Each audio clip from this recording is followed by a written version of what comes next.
saludo especial a todos los que siguen el canal de la Cátedra de Yuri Weiss. En este nuevo programa hacemos un alto en el curso de protección de niñas, niños y adolescentes. Y es un alto que vale la pena porque hoy tenemos un invitado especial, un invitado de gala, tal como habíamos prometido cuando vimos el tema 4 y subsiguientemente hemos ido prometiendo la presentación de técnicos especialistas en la materia de derechos humanos de niñas, niños y adolescentes.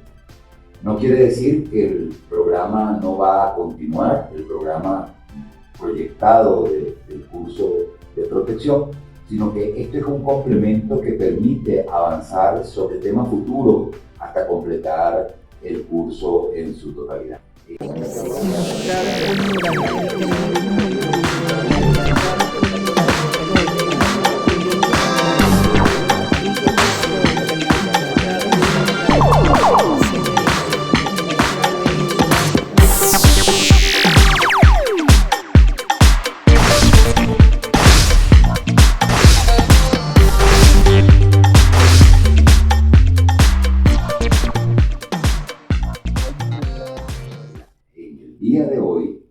Vamos nosotros a tener como invitado especial al doctor Víctor Hugo Altuna Villamarín.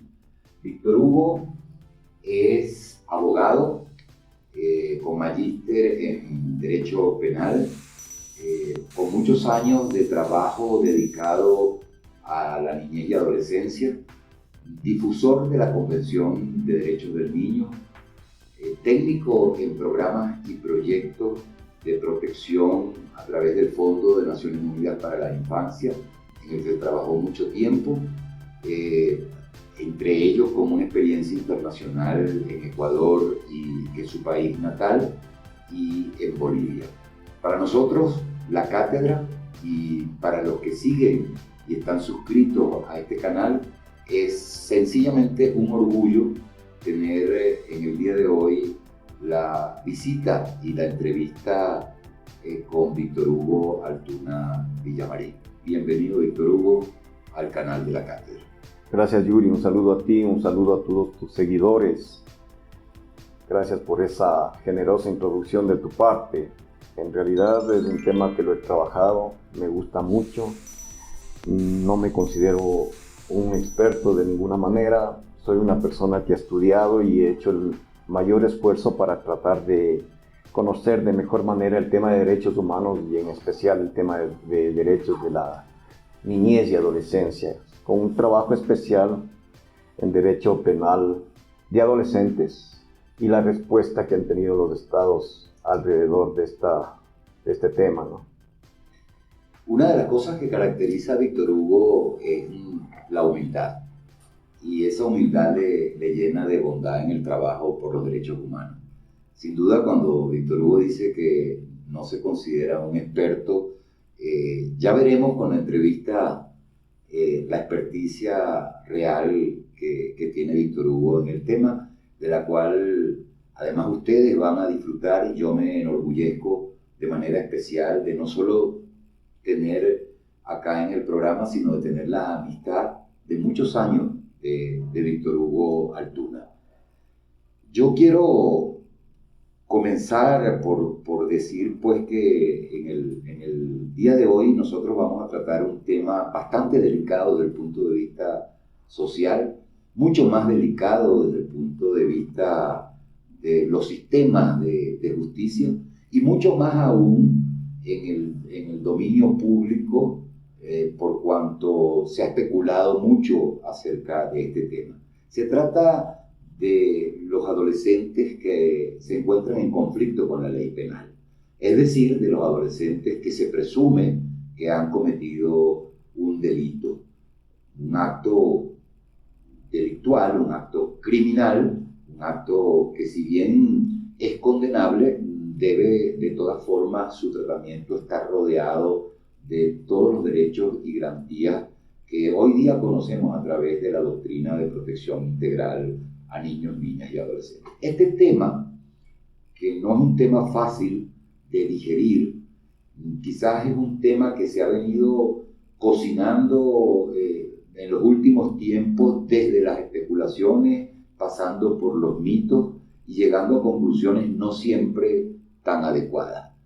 Para ello, Víctor Hugo Altuna nos va a hacer una fotografía histórica de los distintos modelos por los que ha evolucionado el tratamiento de la justicia penal cuando los adolescentes se presume que han cometido un delito. Yo quisiera comenzar, Víctor Hugo, con una introducción tuya que al mismo tiempo sirva de reflexión sobre este tema.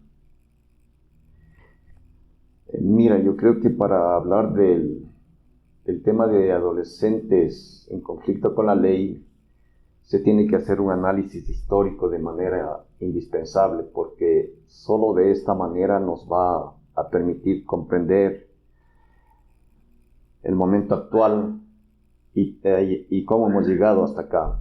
Es importante entender lo que significó el positivismo penal, esta escuela que dejó de lado a la escuela clásica caracterizada por el libre albedrío y que fue muy cuestionada ya en su parte final.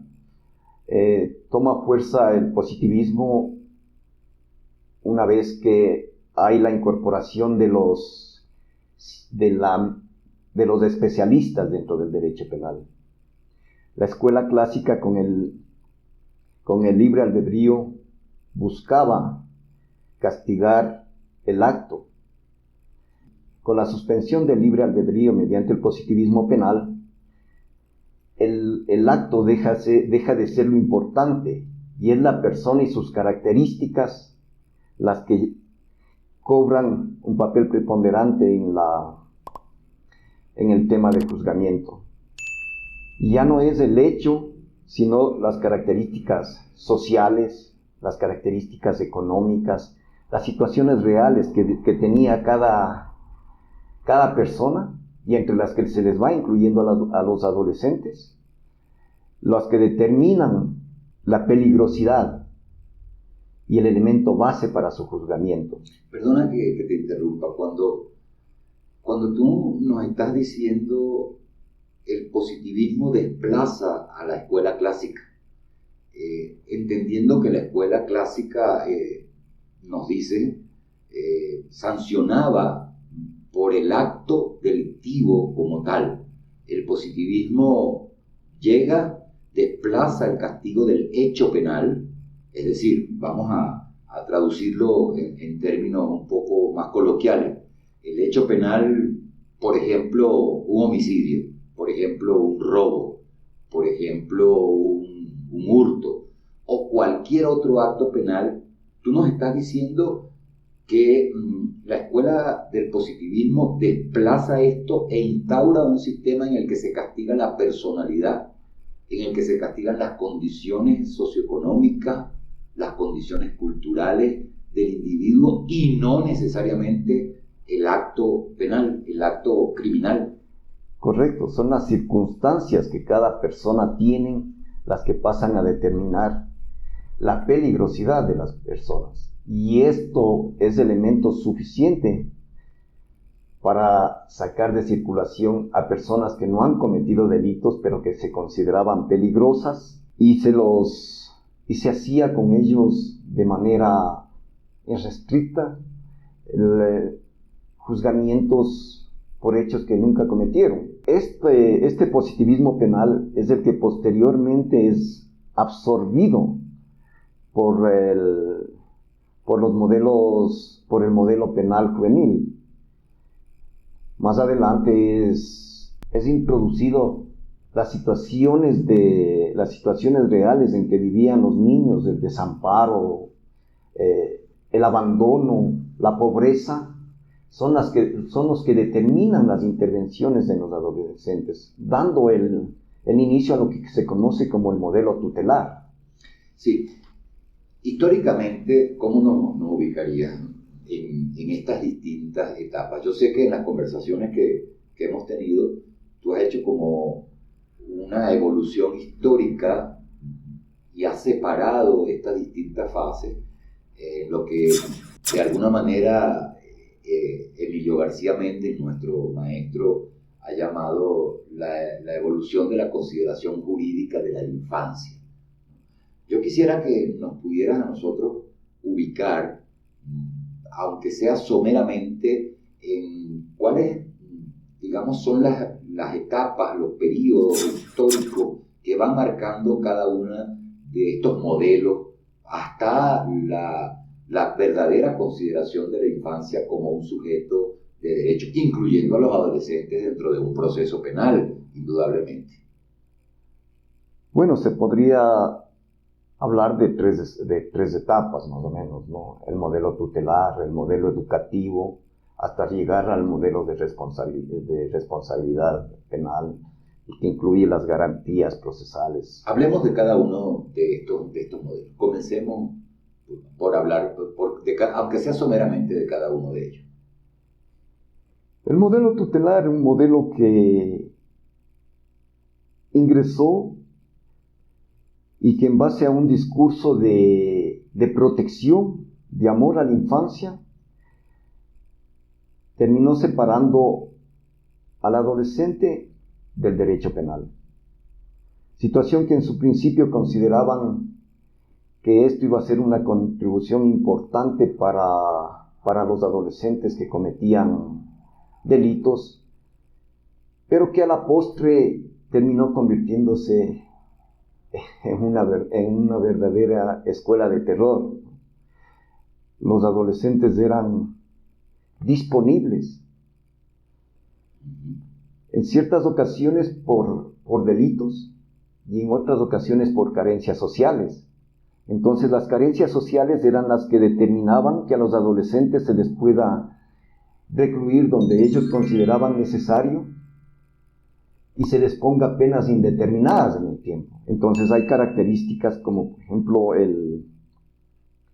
la potestad del juez de hacer lo que él consideraba necesario, el juez buen padre de familia, la discrecionalidad absoluta del juez, las penas ilimitadas, la ausencia de garantías en un proceso, por ausencia de garantías entendiendo que no contaban con un abogado defensor, no eran informados de lo que se les acusaba, y se les podía poner medidas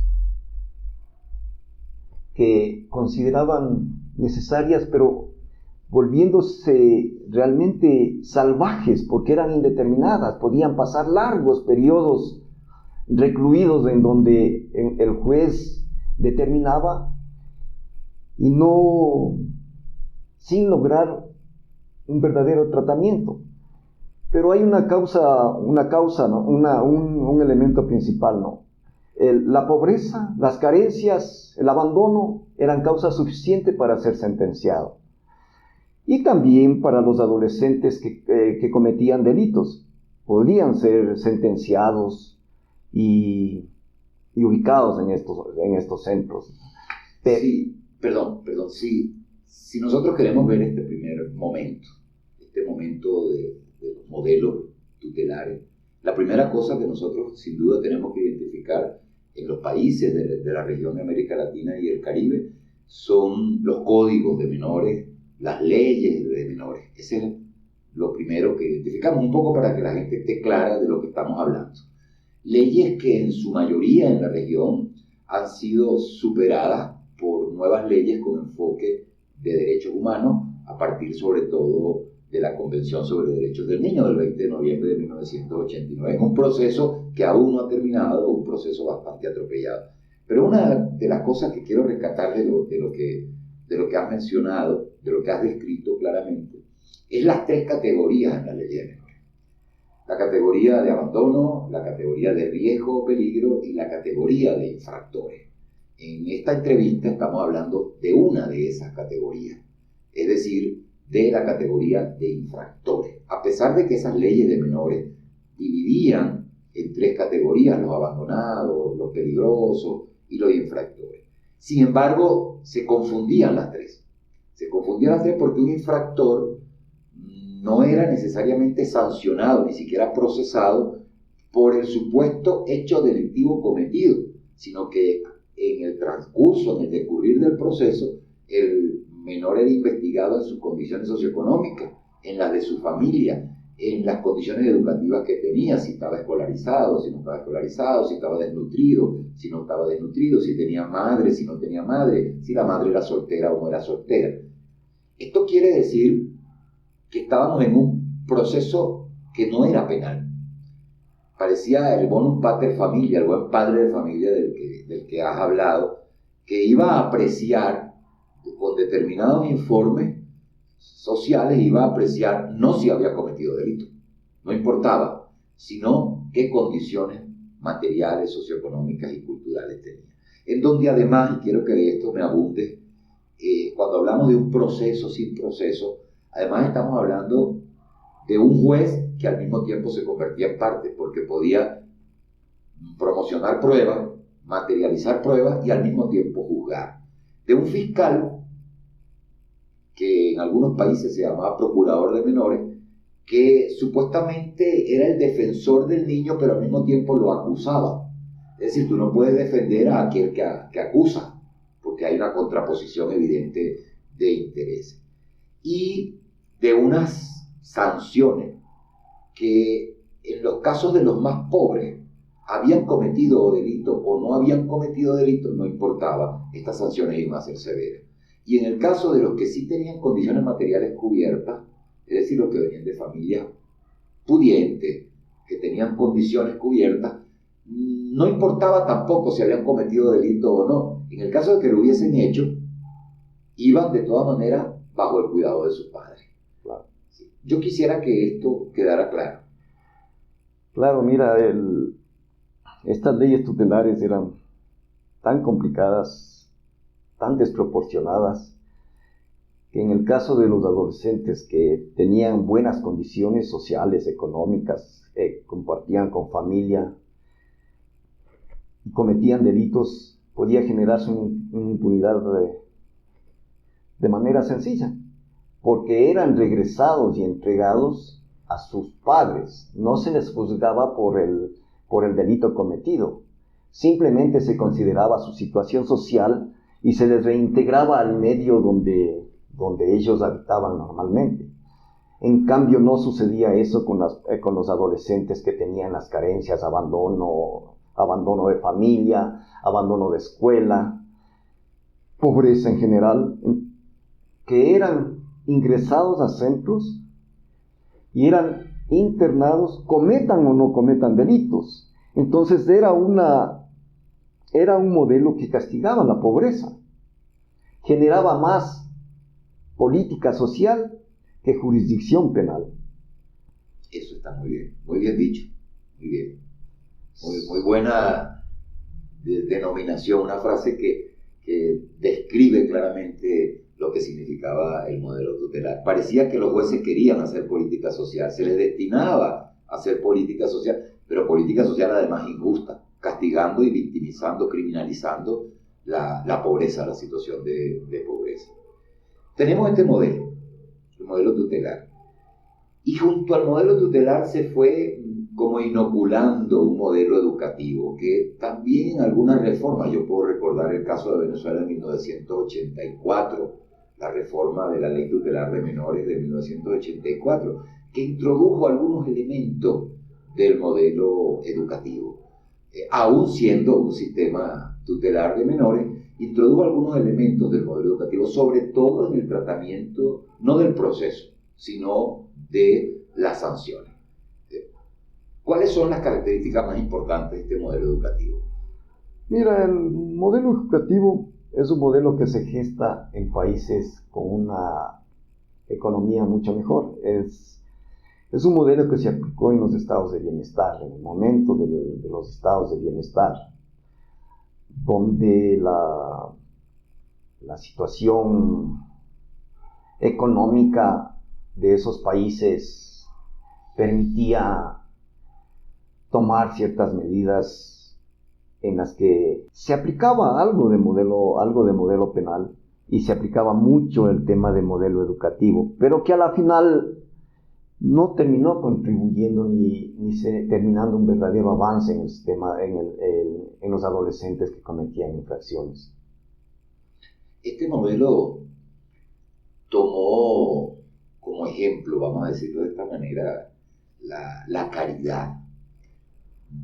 Yo diría no solo la caridad, sino a su vez también el hecho de que determinados sectores de la sociedad se encontraban preocupados, entre comillas, no solo por el peligro que significaban estos menores que supuestamente habían cometido delitos, sino por el peligro que significaba para ellos, para su bienestar, para quienes sí tenían un estatus social. ¿Y qué pasaba?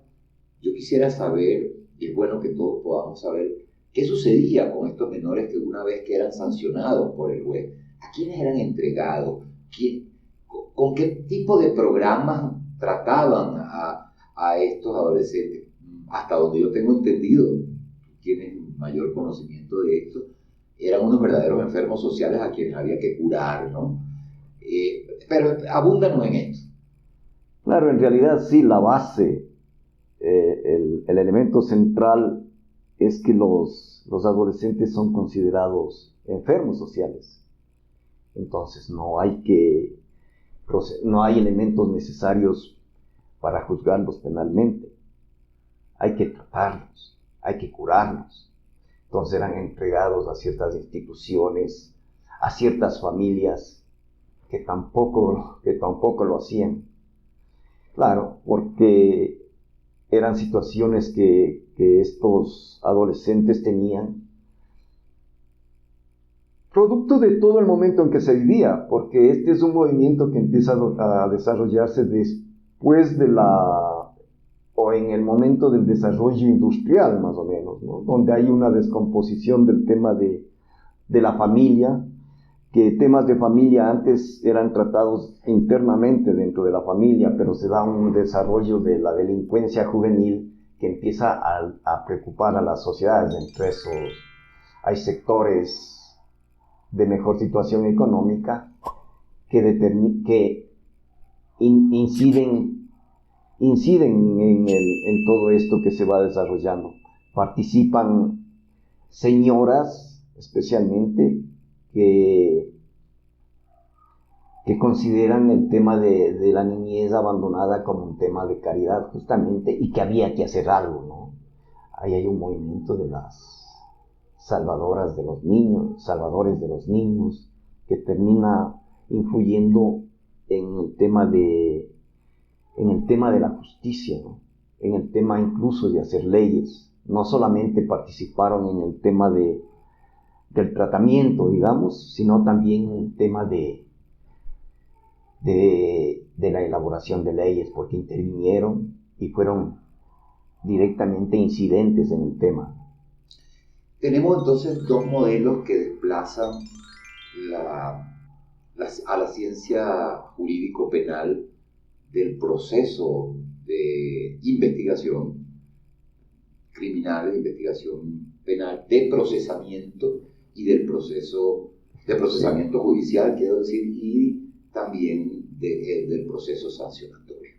Es decir, un modelo tutelar basado o alimentado desde el nuevo positivismo característico del peligrosismo social, en donde los pobres son peligrosos o potencialmente peligrosos para el resto de la sociedad, y tenemos un modelo educativo que complementariamente al modelo tutelar, modelo educativo entre comillas, que complementariamente al modelo tutelar termina desplazando a la sanción como un hecho cierto de socioeducación o de sociopedagogía para convertirlo en un hecho caritativo. Y allí surgen aquellas expresiones de resocializar al niño, reeducar al niño, en donde yo siempre he dicho, tú no puedes reconstruir lo que nunca has construido o lo que no se ha terminado de construir. Tú no puedes resocializar a quien está en etapa de socialización porque todavía está en etapa de desarrollo. No puedes reeducar a quien todavía no ha complementado o no ha completado su proceso educativo. Es a raíz no solo de la Convención de Derechos del Niño, sino a raíz de un grupo de movimientos cuya data es anterior, por supuesto, a la Convención de Derechos del Niño, que tiene que ver con la defensa y promoción de los derechos humanos para todos y para todas las personas, como dice muy bien Luigi Ferrajoli, cuando se empieza a cuestionar el modelo tutelar, y con ello a todos los modelos que hicieron desaparecer a la ciencia jurídica y a los derechos humanos de la consideración de la infancia. ¿De qué estamos hablando? ¿Cómo entra en crisis estos modelos? Bueno, la crisis de la justicia de menores, que se le denominaba en esa época, entra a partir de los años 60 más o menos, donde la legitimidad de los tribunales de menores y las leyes entran en decadencia, digamos, ¿no? Y puede verse como resultado la incapacidad de los tribunales de dar un tratamiento adecuado, y tampoco sus sostenedores, los que defendían el modelo, eran capaces de decir que estaba bien. O sea, perdieron el espacio de defensa, y la informalidad de sus procedimientos, el abuso en las resoluciones, el juzgamiento a la pobreza, comienza a minar la legitimidad de las actividades de estos tribunales. Esta crisis culmina con el caso Gault en Estados Unidos, donde tú muy bien conoces que un niño de 15 años es acusado de hacer llamadas obscenas a su vecina, es detenido, llevado ante un tribunal y sentenciado a cumplir internamiento hasta que cumpla los 21 años. Sobre esta sentencia, en el año 1967, la Corte Suprema de Estados Unidos consideró que se cometieron muchas irregularidades en el proceso, no contó con abogado defensor, no hubo pruebas, la resolución fue absolutamente arbitraria, y terminaron declarando la inconstitucionalidad del Código Juvenil del Estado de Arizona. Este elemento terminó desencadenando un nuevo ciclo de reformas alrededor de la respuesta de adolescentes que se les acusaba de cometer delitos, ¿no? Y empieza a gestarse ya un movimiento de defensa de los derechos de la infancia, ¿no? Sin embargo, desde el 67 hasta la fijación de un verdadero modelo de garantías, de las tres grandes legalidades de las que debe estar rodeado el tratamiento penal de los delitos en general, y de manera particular y especialísima de los delitos de niños o de adolescentes, niños en el sentido más amplio del artículo 1 de la Convención de Derechos del Niño.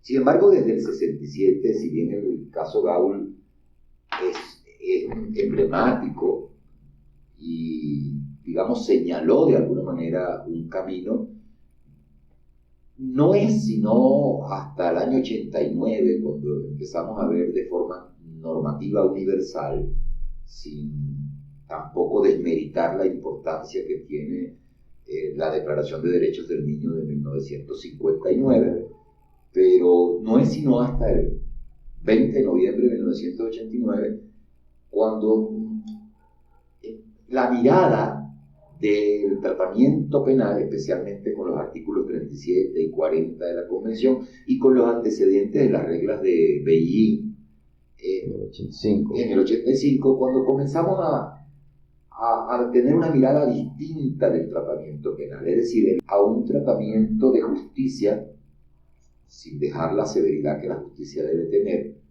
que no genere impunidad, y cuando hablamos de justicia es que contenga todas las garantías del debido proceso y la garantía de derechos humanos que debe haber en todo proceso, no solo los procesos civiles, sino los procesos penales para todas las personas, sino además de las garantías especiales que deben tener los adolescentes. ¿Por qué entonces estaríamos hablando de que la Convención de Derechos del Niño, en su artículo 40, largo artículo, pero además profuso y de profundo contenido este artículo, por qué la Convención, digamos, propone y obliga a los estados que la suscriben a cambiar radicalmente, a transformar radicalmente los sistemas penales y a hacer un sistema especialísimo para los adolescentes? ¿Cuáles son los elementos, digamos, motivadores, esenciales de este cambio fundamental? Mira, yo considero que principalmente es el carácter que tiene la Convención, el carácter vinculante que tiene la Convención. Todos los países que firmaron la Convención se obligaron a cumplir con lo que esta estipulaba. Son obligaciones que asumieron los estados al ratificar la Convención y en necesidad de democratizar las instituciones nacionales y fortalecer el Estado de Derecho. Emilio García Méndez justamente dice que la Convención de los Derechos del Niño es la vinculación entre la niñez y la democracia. Y eso es importantísimo, ¿no?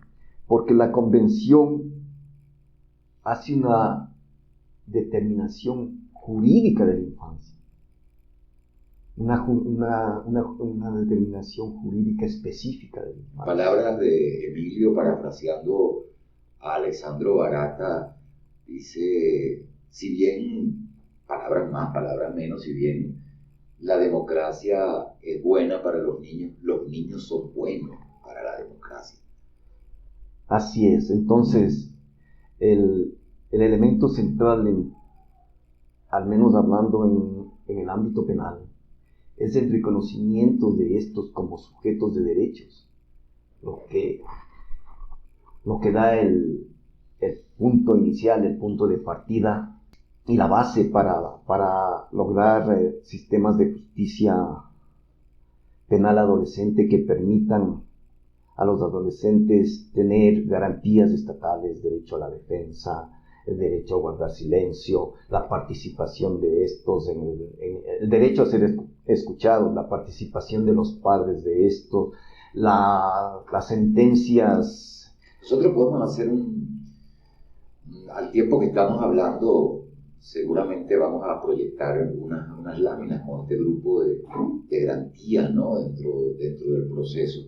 Pero tú puedes irnos decantando, digamos, de manera ordenada cada uno de estas garantías que se desprenden de los instrumentos internacionales en la materia, no solo de las directrices de Riad, de Beijing, sino que, digamos, resumir cuáles son todos los estándares internacionales en una forma precisa y cuáles son esas garantías que tienen niños, niñas y adolescentes, empezando por la justicia especializada.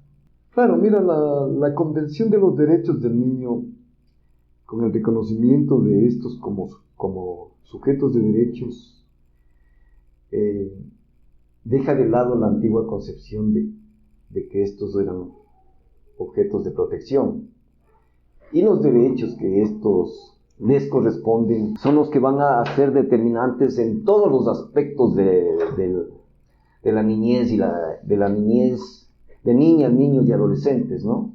Van a ser determinantes en la política pública, van a ser determinantes en la justicia de adolescentes, y generan todo un cuerpo jurídico que van a garantizar sus derechos en todos los aspectos de su vida realmente, ¿no? Entonces nosotros debemos asegurar una justicia especializada. ¿Por qué? ¿Cuál es la razón a que haya una justicia, digamos, entre comillas, distinta, sui generis, especialísima, exclusiva, única para adolescentes? Que si es una justicia penal, cuando se presume que han cometido un delito, pero no es la justicia penal ordinaria de los adultos, sino que es la justicia penal especialísima de y para los adolescentes. ¿De qué se trata cuando decimos esto? Bueno, la justicia penal, en primer lugar, los reconoce como sujetos de derechos, ¿no? En segundo lugar, basados en la misma convención, se determina que los adolescentes les corresponde derechos y van asumiendo una responsabilidad progresiva en el tiempo conforme a su crecimiento y desarrollo, ¿no? Este crecimiento también permite entender que los adolescentes tienen que cumplir ciertos deberes, y entre esos está el cumplir con las normas que establece el derecho penal. Se entiende que los adolescentes en su etapa de maduración ya tienen una capacidad para comprender la afectación a las normas establecidas, y por tanto también son responsables de sus actos, ¿no? Entonces se entabla una justicia especializada que no es un derecho penal atenuado, sino un sistema especializado en juzgamiento y sanción. Las razones: este juzgamiento es especial tanto en procedimiento y en sanción acorde al sujeto, ¿no? En el que se valora la etapa de crecimiento, que no es igual y los hechos que se cometen ellos no pueden ser valorados de la misma forma que cuando el hecho cometido por un adolescente es igual a un adulto. ¿Por qué? Mira, fíjate, la pregunta es ¿por qué? Y no es que me la hago yo. La pregunta del por qué se la hace mucha gente. Se la hacen sobre todo los medios de comunicación. Ahora, cuando abres las redes sociales, abres cualquiera de las redes sociales, se preguntan el por qué un adolescente, voy a dar un ejemplo, por un acto en el que un adulto es sancionado a 15 años de pena privativa de libertad, un adolescente es sancionado a 6 años. Solo estoy diciendo un ejemplo que me viene a la mente. Y entonces vienen a preguntarse si es que acaso esto resulta injusto con el resto de la sociedad, y vienen a preguntarse otra cosa más terrible, sobre todo algunos medios de comunicación interesados en ello, otra cosa más terrible, si es que acaso esto no es lo que provoca el aumento de la criminalidad por parte de los adolescentes. Por supuesto, la respuesta básica, el Instituto Latinoamericano de Naciones Unidas sobre la delincuencia ha dicho que ni siquiera llega al 9% en toda la región, con cifras recientes de 2019, que ni siquiera llega al 9% en toda la región los delitos cometidos por menores de 18 años, ¿no? Así que por sí solo, con estadísticas, se cae esta afirmación de los medios, pero sigue estando la pregunta del por qué yo tengo que tratarlos de manera distinta, por qué tengo que sancionarlos con penas menores con las que sanciono a los adultos, por qué, por ejemplo, yo tengo que hacer un juicio educativo,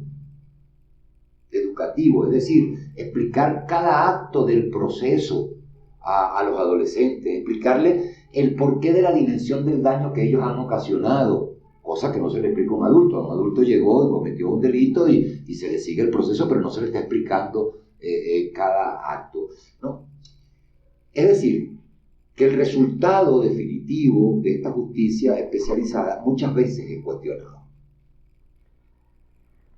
Mira, es cuestionado porque hay una creencia que los jóvenes son susceptibles a cometer delitos, que son responsables de una criminalidad de un grado bastante alto, cosa que no es así. O sea, las cifras, tú lo has dicho, demuestran todo lo contrario. O sea, en realidad el número de delitos que cometen los adolescentes es infinitamente menor comparado con los adultos. Y si se hace un análisis por delitos, los delitos graves son mucho menos. Siempre los delitos que más están concentrados en los adolescentes son las infracciones, daños a la propiedad privada, afectaciones, riñas, cosas por el estilo. Sin embargo, atrás de todo esto hay un elemento dogmático. Un elemento dogmático que es la culpabilidad, ¿no es cierto?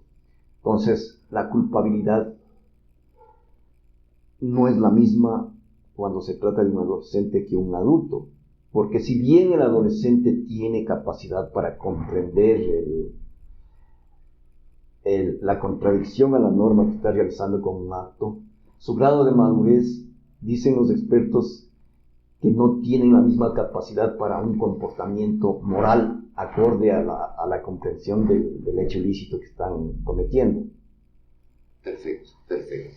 ¿Cuáles son las garantías, Víctor Hugo, del artículo 40 de la Convención de Derechos del Niño? Es decir, este profundo artículo 40, conjuntamente con el resto de los instrumentos internacionales, limita aquella arbitrariedad de los señores jueces, genera la seguridad jurídica no solo para el agente delictivo, que sería en este caso el adolescente, en el sentido de que va a ser tratado con justicia, sino que también hace justicia con las víctimas, ¿no?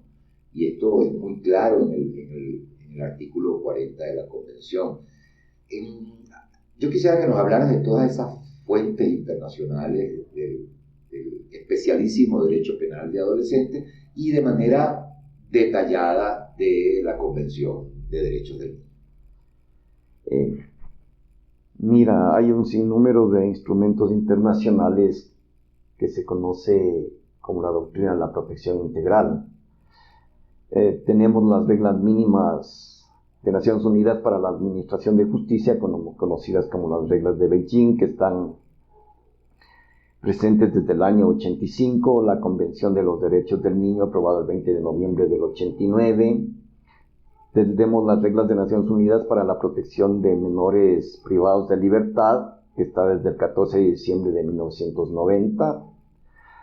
Tenemos las directrices de Naciones Unidas para la prevención de la delincuencia juvenil,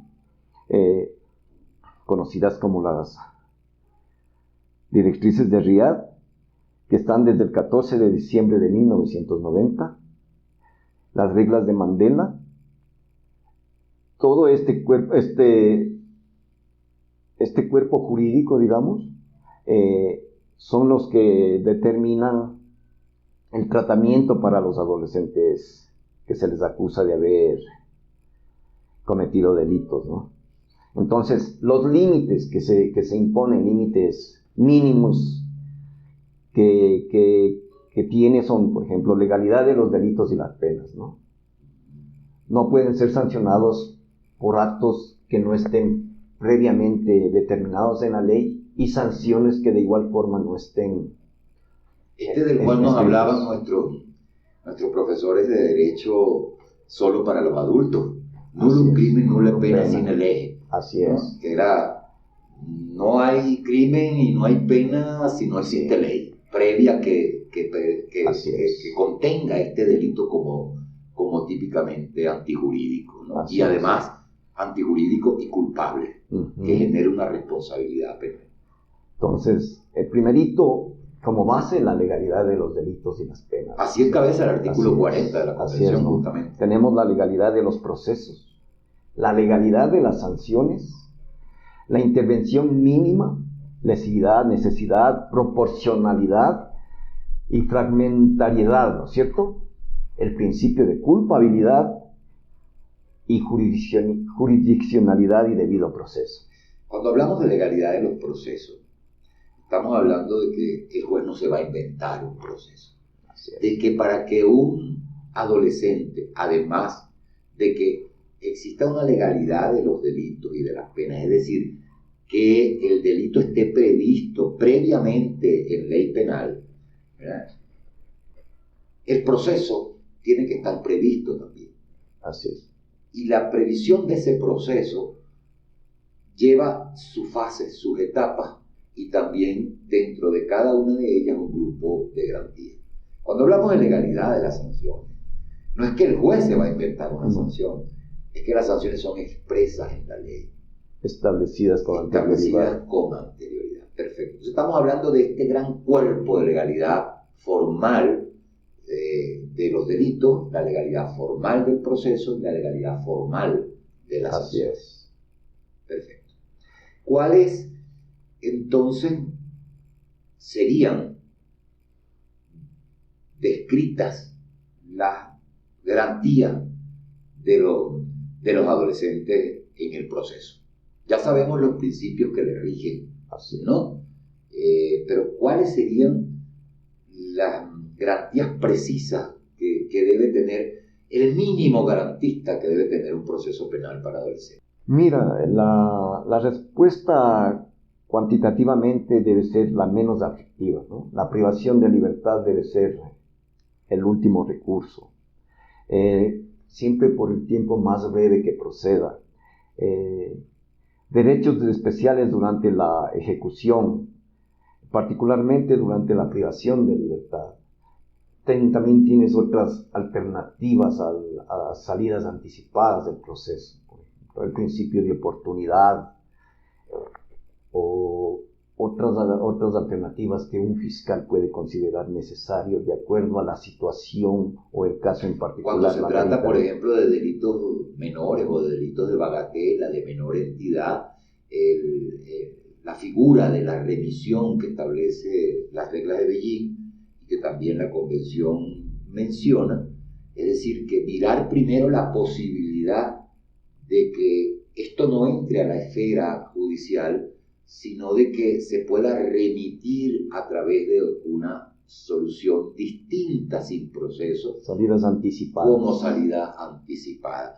O la remisión a programas de protección si fuese necesario y de acuerdo al tipo de delito.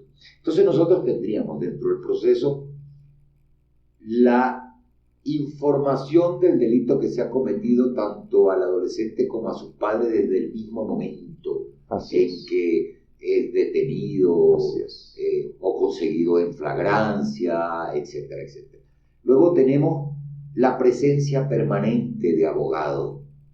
El asesoramiento permanente. El asesoramiento permanente de abogado. ¿Qué más tenemos nosotros? Un juez, que es el principio de jurisdiccionalidad, que sea un juez natural. Esto significa que es un juez penal el que conoce las causas penales y no como sucedía en los anteriores modelos que un juez civil conocía las causas penales. El juez penal es el encargado de juzgar. En la investigación y la acusación nos lleva adelante el fiscal, dividiendo estas dos tareas de manera clara y objetiva, porque o de no sucedía lo que tú estás diciendo. Que el fiscal es el fiscal, claro, y hace la acusación en nombre del Estado o en nombre de la sociedad, y el juez es quien dirime esa controversia, ese contradictorio penal que hay ahí. Así es. Entonces, tiene estas garantías, tiene la garantía de doble instancia. En un caso de no estar satisfecho con la resolución del primer juez, tiene derecho a apelar ante un superior para que esta situación sea reveída. Y todo cual prevé la ley de los adultos en ese sentido, todas las instancias. Entonces, y tiene la garantía fundamental, diría yo, Víctor Hugo, de intervenir en el proceso cada vez que él considere y cada vez que solicite se le debe dejar intervenir en el proceso. Es decir, que es una intervención ilimitada en cualquier fase del proceso. En cualquier fase, de manera ilimitada, debe ser escuchado. Y si decide guardar silencio, también debe ser respetada la decisión del adolescente. Perfecto, ahí tenemos ese. Quizás se nos escapan algunas. Como digo, la cátedra trata de ser lo más pedagógico posible. Por supuesto, sí vamos a poner en imagen todas las garantías.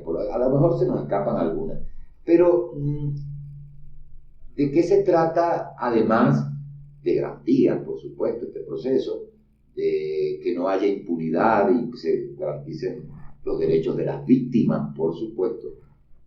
Pero en el fondo, ¿qué subyace? ¿Cuál es la enseñanza de este proceso? No de la sanción, todavía no entremos allí, sino cuál es la enseñanza para la sociedad y la enseñanza particular para el adolescente de este proceso?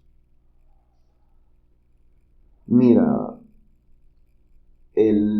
la enseñanza particular me parece que los establece el artículo 40, por ejemplo, ¿no?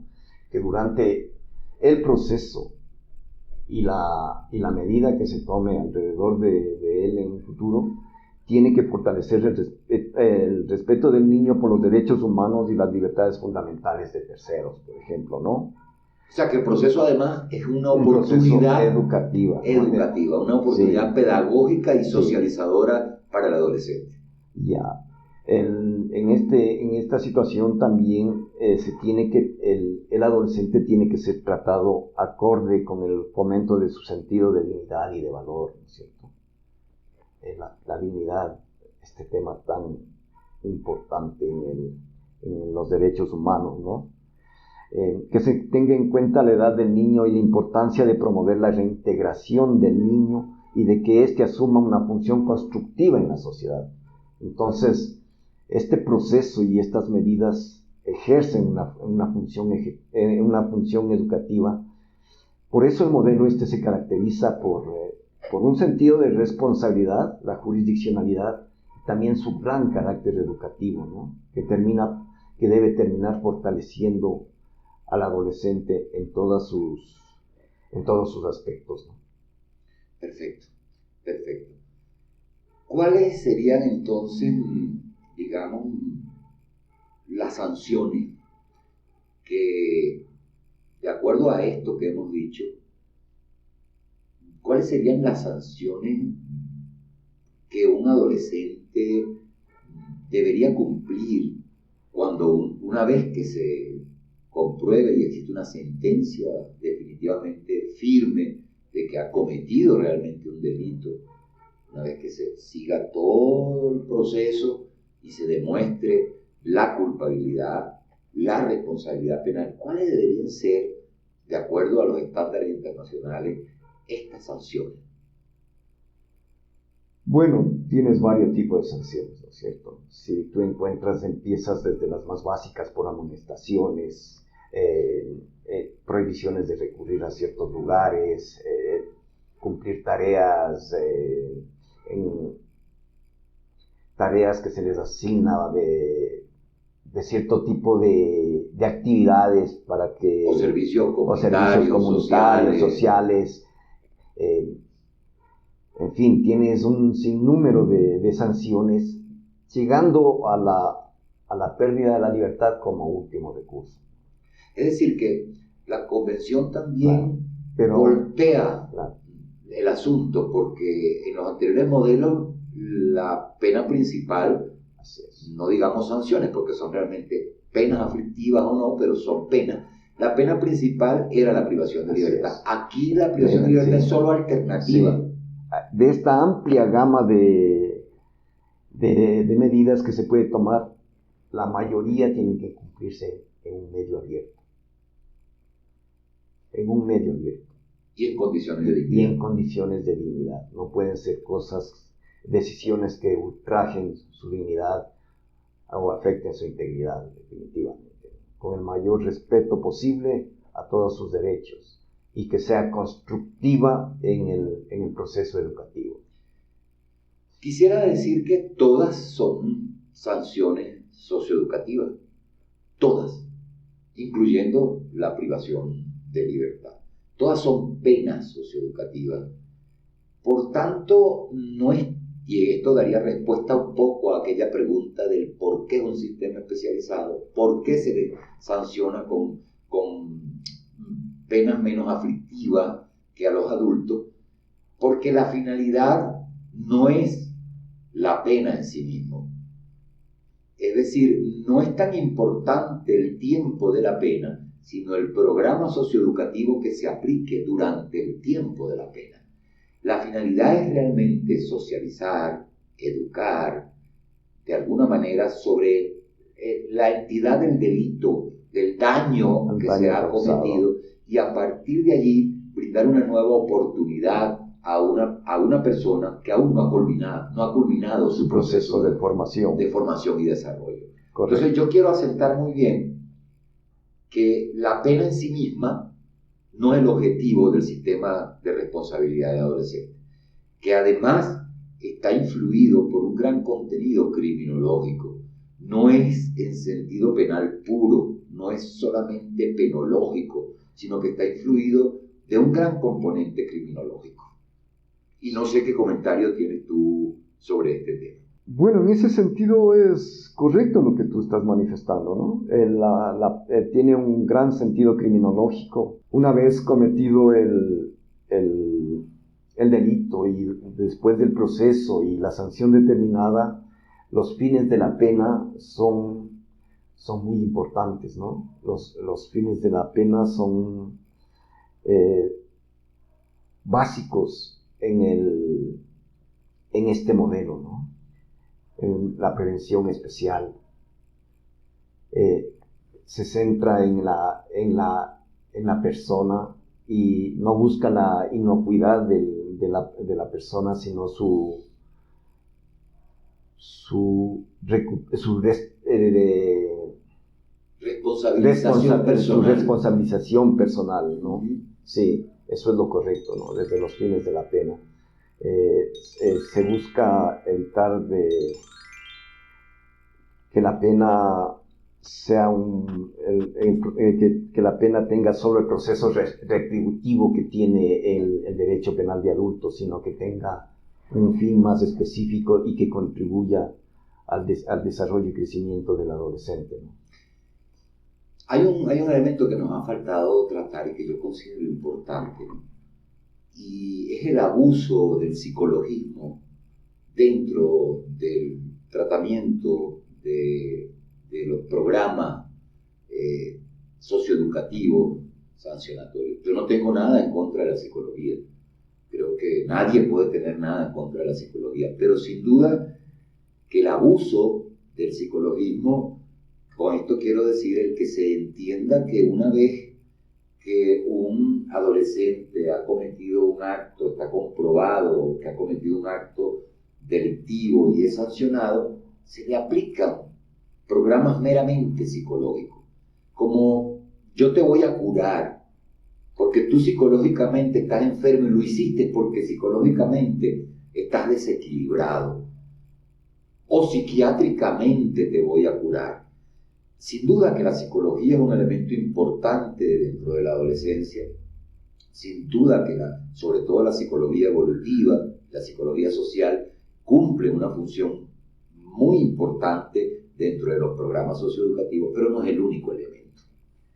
Es decir, estos son programas que en esto Delia Martínez tiene cantidad de disertaciones, digamos, y ella es psicóloga bien interesante, que tienen que tener elementos, digamos, sociológicos, orientadores, culturales, recreativos, educativos y principalmente educativos, psicopedagógicos y sociales, en donde hay dos elementos a los cuales los estándares internacionales y además las directrices de Naciones Unidas en sus distintas observaciones generales, la 10 y la 24, por ejemplo, insisten. Son dos elementos. ¿Cuál es el grado de participación de la familia en el programa y del propio adolescente y el involucramiento de la comunidad y de las organizaciones comunitarias dentro del programa que se aplica una vez que se está cumpliendo la pena? Mira, en primer lugar, lo que tú hablas del tema de la psicología es un tema para mí que es demasiado exagerado justamente. Para mí es como un rezago porque le siguen tratando en ese sentido como una persona enferma, como una persona que necesita un trabajo especial para ser curado, ¿no? Con todo el respeto que merece esta opinión y el trabajo que realizan los psicólogos, en definitiva, ¿no? Por el otro lado, las medidas que se determine a un adolescente que ha cometido un delito tienen esa característica, ¿no? La participación de él, la familia, la comunidad y las instituciones. instituciones del Estado. Es decir, que todo programa debe tener un plan previo al momento de ingresar al programa, un plan individual en donde el adolescente participa y la familia y la comunidad en la elaboración de ese plan. Así es, y una apertura grande de gobiernos seccionales que faciliten la incrementación de programas que ayuden a que las medidas dispuestas en medio abierto sean factibles, porque si no existe un involucramiento de las instituciones del Estado, la comunidad, es una situación que tiende a debilitarse realmente, ¿no? Tienen que ser todos los actores los que contribuyan para el éxito del cumplimiento de una medida. Perfecto. Bueno, creo que quedan muchas cosas por fuera, pero por razones de tiempo, creo que vamos a tener que hacer otro programa con Víctor Hugo. El tiempo no nos ayuda. Nos han quedado cosas bien interesantes por fuera, como por ejemplo dentro de estos modelos, qué significa un programa de prestación de servicios a la comunidad, qué debe contener, por qué no debe ser ultrajante de la dignidad ninguno de los programas socioeducativos, qué pasa en el cumplimiento de las sanciones, cuáles son los derechos que tienen los adolescentes cuando están cumpliendo las sanciones. Pueden ser reducidas las sanciones después de haber sido impuestas, es decir, qué beneficios adicionales puede obtener el adolescente durante el cumplimiento de las sanciones. Nos quedan muchas cosas por fuera. Y así como nos quedan cosas por fuera, nos quedan otros temas en los cuales tú también eres experto, como los temas que tienen que ver con la evaluación de centros de acogimiento o la evaluación y sistematización de información estadística valorable para mejorar los centros de atención o cualquier forma de internamiento, y cómo hacer menos duradero el internamiento o el acogimiento institucional de niños, niñas o adolescentes. Esto creo que da como para otro programa, tratar en dos secciones, una sección que tenga que ver exclusivamente con las sanciones, es decir, con las penas a los adolescentes que han cometido delitos, y otro que tenga que ver con cómo materializar los derechos en la atención específica de los niños, niñas y adolescentes. Sí, yo creo que hay mucho por seguir hablando. El tema de las sanciones, que son muy conocidas en nuestro medio, es un tema que se discute mucho, porque en realidad en el derecho penal cualquier decisión que se tome alrededor de un delito cometido por un adolescente que se ha encontrado culpable es una pena. Es pena, es denominado pena. Entonces el denominarle medida socioeducativa o algún otro tipo, o asignarle algún otro tipo de nombre, significa que se está haciendo un cambio de... Claro, pero hay que distinguir claramente entre que todas ellas son penas. Lo que se cumple dentro de la pena es el programa socioeducativo. Entonces son como dos elementos. Una cosa es la pena. Si yo te estoy condenando a que prestes servicios sociales en el hospital X una vez por semana durante 6 meses. Bueno, pero adicional a eso, ¿cuál es la medida socioeducativa que va a acompañar ese proceso de cumplimiento de la pena? Yo creo que vamos a tener que hacer un programa, como te decía, por razones de tiempo, y en ese programa haremos una videollamada con Delia Martínez para que incluso nos clarifique a nosotros dos, ¿no? Sí, es un tema muy importante realmente, porque para mí desde el lado del derecho penal es una pena, ¿no? Cuando le cambias, le pones un nombre diferente, hay la tendencia a creer que es otra cosa. Cuando en realidad se trata de verdaderas penas. Claro, y en realidad esa es una interpretación que puede complicar a la comprensión de la misma sociedad, a la mala interpretación de la gente que lleva los mensajes hacia afuera. La prensa juega un papel preponderante, entonces dice, son medidas. Discutir mucho sobre el tema de inimputabilidad, el tema de responsabilidad, el tema de inimputabilidad, un tema tan importante, que el tema de inimputabilidad, las personas creen que los adolescentes no son responsables por los actos que cometen y simplemente hace referencia a no ser juzgado por el sistema adulto y a ser juzgado por un sistema especial que les corresponde como adolescentes. Que esa es otra cosa que se nos escapó, pero ya dejamos para que es el de la edad mínima de imputabilidad penal. Pero ya, dejemos y en otro vamos a hablar sobre edad mínima y el porqué de la edad mínima, creo yo. Sí. Importantísimo, importantísimo, sí. Bueno, agradecido, Víctor Hugo, muchas gracias por esta maravillosa disertación de tu parte. Ha sido un buen conversatorio de nosotros, que sabemos que ese conversatorio va a ayudar o va a despertar a lo mejor muchas críticas, y como siempre en la cátedra estamos dispuestos a escucharlas, así como las observaciones, dudas, sugerencias sobre este y cualesquiera otros temas. No olvidemos que este es el primero de un ciclo de entrevistas en los que tendremos a calificadas personas, expertos en este tema, como en otros relacionados, por ejemplo, con los sistemas de protección, con las medidas de protección, con las políticas públicas y políticas sociales para niñez y adolescencia, en el que procuraremos traer a este programa lo mejor para cada uno de ustedes. Muchas gracias, te reitero, Víctor Hugo, gracias y hasta la próxima. No, gracias a ti, Yuri. En realidad para mí es un privilegio compartir contigo, una persona que ha contribuido tanto en referente a los derechos de la niñez y de la adolescencia, no solamente en el ámbito penal, en todos los ámbitos, sistemas de protección. Has contribuido con muchos documentos, mucho material para que este tema tan importante tenga una mejor comprensión para la gente interesada en estos temas. Esa es la intención, Víctor Hugo. Muchas gracias. Hasta luego. Hasta luego. Muy bien.